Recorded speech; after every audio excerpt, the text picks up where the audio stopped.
Okay, so, we're back with another deep dive, and this time it's a topic that honestly has been really fascinating to sort of dig into. Yeah, I mean, the stuff you sent over was uh, pretty eye-opening.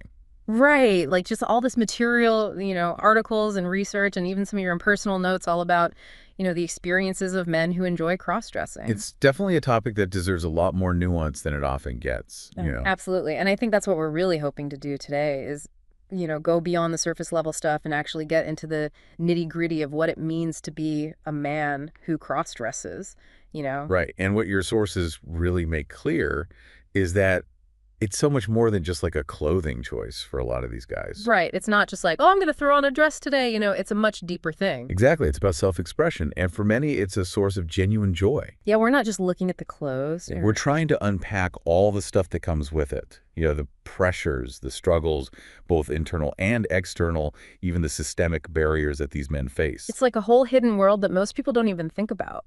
And honestly, it's a world that's full of some pretty surprising insights, which is, what makes it so fascinating to explore. So let's jump in. I mean, I guess the first thing that really jumps out from all this material is just how much societal stigma plays a Oh, role. yeah, that's huge, right? It's like this constant underlying pressure that affects pretty much every aspect of their lives. It's almost like there's this, unspoken rule book for how men are supposed to look and act. And any deviation from that is seen as like a threat or something. Right. And when a man decides to, wear clothing traditionally associated with women, it's like he's breaking some kind of sacred code. It becomes this big statement, even if that wasn't the intention at all. Exactly. One article even used the word provocation, which I thought was really interesting. Yeah, it's like people see it as a deliberate act of defiance rather than just, personal preference. And I guess you can kind of see where that comes from, right? Like, these gender roles have been so deeply ingrained in our society for centuries.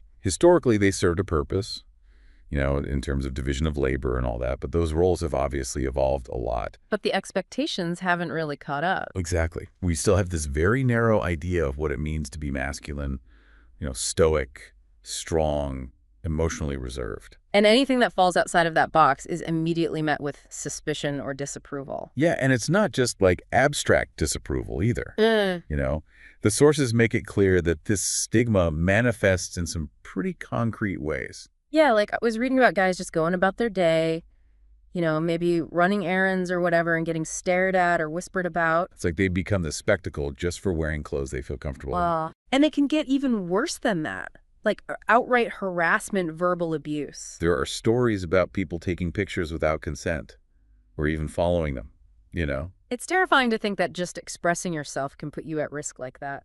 And that's why, for a lot of men, cross-dressing becomes this very private thing, something they only do in secret. Because the risk is just too high, right? It's like this constant calculation between self-expression and personal safety. Exactly. And it's sad because it shouldn't have to be that way. And what's even more surprising is that even within the LGBTQ plus community, there isn't always full acceptance. Right. You'd think that would be like a safe space. But Right. even there could be pushback. Yeah, some people question whether straight, cisgender men even belong in those spaces if they're cross-dressing. It's like there's this idea that you have to be a certain type of queer to be accepted. And that just adds another layer of isolation on top of everything else. Totally. And it brings us to the whole issue of the emotional toll this takes. The sources talk a lot about the shame and the fear that many of these men experience. Because you're constantly being told that what you're feeling is wrong or unnatural. Exactly. You internalize those messages, and it can lead to some serious self-doubt. Like, am I broken? Is this something I should be ashamed of? And then there's the fear of being discovered by people you care about. Family, friends? The sources describe it almost like living a double life. Right. Always looking over your shoulder, hiding your clothes. One article talked about these like panic purges where guys would just throw out their entire wardrobe out of fear. Wow, that's intense. It's a lot to carry around, that constant anxiety. And the stakes are so high because it's not just about being embarrassed if someone finds out. It's about the potential for rejection and loss. Relationships ending, families falling apart. These are real fears that many of these men live with every day. And it can be so isolating, because they feel like they can't talk to anyone about it. That's where online communities come in. Right, like the cross-dressing subreddit or private Facebook groups. Those spaces provide a sense of connection and support that's often missing in their offline lives.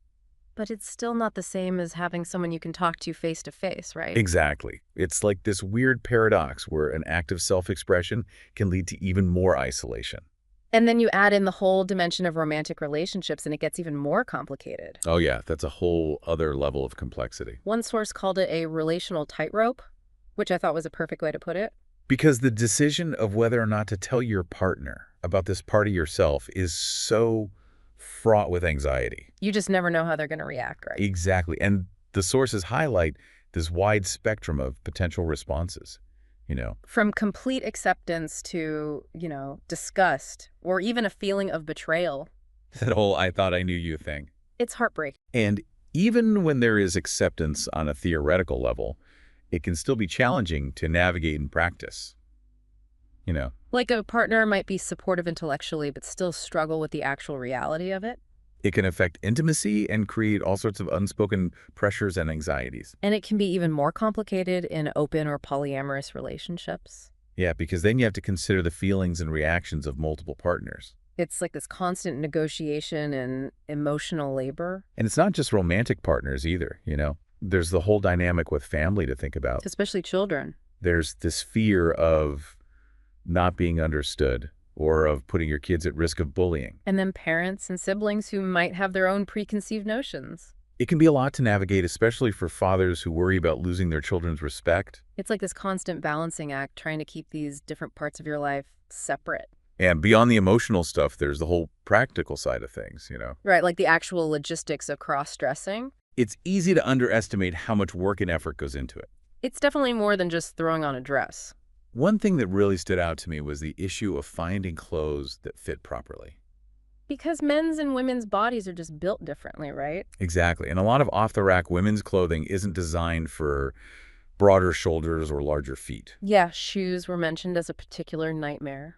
Like trying to find women's shoes in a size 12 or larger is almost impossible. And online shopping can be hit or miss. So it can be really frustrating and expensive. And then there's the whole grooming aspect. Yeah, shaving and all that can take up a lot of time and energy. Especially if you're trying to maintain a different appearance for work or family. And then there's the skill involved in things like applying makeup and styling wigs. It's not just about putting it on. You have to make it look natural. And that takes practice and expertise. And let's not forget about the storage issue. Right. Where do you keep all this stuff? Especially if you're trying to keep it secret. It can be like a whole covert operation. Locked boxes, hidden drawers, even renting storage units. It's wild. And for some men, the goal is to actually pass as female in public. And there's always the risk of being clocked, you know. Being recognized as male, which can lead to unwanted attention. It takes a lot of courage to put yourself out there like that. And it's important to acknowledge that not everyone wants to or feels comfortable passing. Right. Some men embrace a more androgynous look or intentionally don't try to hide the fact that they're cross-dressing. Which is equally valid and takes a lot of confidence. Absolutely. And all of this is happening within a larger context of systemic barriers, you know. Right. It's not just about individual challenges. It's about the way our society is structured in a way that often discriminates against people who don't conform to gender norms. Like in the workplace, for example. Even in supposedly progressive companies, there can be a lot of prejudice. It's often subtle and unspoken, but it's there. Vague notions of professionalism can be used to exclude people who don't fit in. And legal protections are often weak or non-existent. So there's a real fear of losing your job or being denied opportunities. And in some places, cross-dressing in public is still illegal. Yeah, there are these outdated public decency laws that can be used to target people. And then there's the issue of safety, which is a major concern. The rates of hate crimes against gender nonconforming people are alarmingly high. And men who are visibly cross-dressing are particularly vulnerable. So it's not just about discomfort or inconvenience, it's about a real threat to their well-being. And yet, despite all of these challenges, the sources really highlight the incredible resilience of these men.